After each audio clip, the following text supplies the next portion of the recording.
Have you ever noticed how your anxiety seems to get a promotion right after the sun goes down?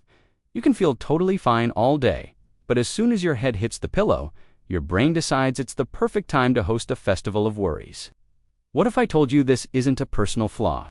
It's actually a feature, not a bug, hardwired into your brain's ancient survival system. Tonight, we're diving deep into the biological reasons your anxiety spikes at night. We'll explore what happens in your brain when your logical side powers down, why a quiet room can make your thoughts feel so loud, and how to reclaim your evenings from that feeling of dread. This isn't just about feeling better, it's about understanding the why behind the worry. Think of your brain as having two different managers, a day manager and a night manager. Your day manager is your prefrontal cortex. This is the logical, rational part of your brain. It's the CEO in charge of problem solving, planning, and keeping your emotions in check. It helps you see that an awkward comment you made isn't a life-ending catastrophe. It puts things into perspective. But as evening approaches, your brain starts its wind-down routine to prepare for sleep. During this process, the prefrontal cortex, our sensible day manager, starts to go offline. It clocks out for the night. And who takes over the late shift? That would be the amygdala. Your emotional night manager. The amygdala is your brain's alarm system. It's primitive, reactive, and its main job is to scan for threats. It doesn't do nuance or logic. With your rational prefrontal cortex weakened, there's less top-down control. Suddenly, that little work email you need to send tomorrow doesn't just feel like a task, it feels like a threat. The night manager is on high alert, and every small worry gets blown way out of proportion. This isn't just a cool theory. A study in Nature Communications found that our ability to regulate emotions literally decreases as the day goes on. The researchers saw that the amygdala's connection to the prefrontal cortex weakens at night. So, when your brain overreacts to small stressors in the evening, it's not you failing. It's your biology doing exactly what it's programmed to do. Let's talk more about that amygdala. This part of your brain evolved over millions of years to keep your ancestors safe from, say, a tiger hiding in the bushes. Its job is to trigger the fight-or-flight response at the slightest hint of danger, because a false alarm was much safer than being eaten. The problem is, your amygdala hasn't really updated its software for the 21st century. It can't tell the difference between a real, physical threat and a modern psychological stressor. A looming deadline, a tough conversation, or even just replaying an embarrassing moment to your amygdala. It all feels like a potential predator. During the day, your prefrontal cortex steps in and says, "Hey, calm down, it's just an email. We're not actually being hunted." It provides context and calms the alarm. But at night, with the prefrontal cortex on its break, the amygdala is running the show solo. It's like a security guard on a caffeine buzz, seeing threats in every shadow, with no one there to tell it to chill out. Now let's add another key player into the mix, a hormone called cortisol. You've probably heard of it as the stress hormone, but it's also crucial for our daily rhythm. Normally, you experience something called the cortisol awakening response. Your cortisol levels peak about 30 to 45 minutes after you wake up. This is what helps you feel alert and ready to start your day. Throughout the day, your cortisol levels should naturally taper off, reaching their lowest point around midnight. This gradual decline is a signal to your body that it's time to rest and repair. But what happens when this rhythm gets messed up?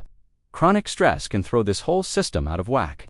Instead of cortisol dropping in the evening, it can stay elevated or even spike late at night. This leads to that awful, tired but wired feeling. Your body is physically exhausted, but your mind is racing, stuck in a state of high alert. You're trying to sleep, but your brain is getting a hormonal signal that says, "Danger, stay awake." Research published in the journal Psychoneuroendocrine directly links this kind of cortisol disruption to anxiety disorders and poor sleep quality. A late-night cortisol spike doesn't just make you anxious. It makes it physically harder for your body to transition into a restful state. It's a biological cycle where stress disrupts your hormones, and your hormones then make you feel more stressed. So, your rational brain is offline, your emotional brain is on high alert, and your stress hormones might be spiking. What else could possibly be making things worse? Silence. Think about your average day. You're bombarded with sensory input. There's traffic noise, coworkers talking, music playing, notifications pinging. All of this external stimulation keeps your brain busy. It acts as a natural distraction, pulling your focus outward and away from your internal world. But at night, all of that goes away.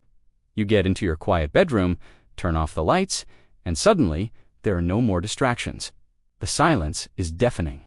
With less external data to process, your brain's attention turns inward, and whatever it finds, their small worry, a lingering fear, gets amplified.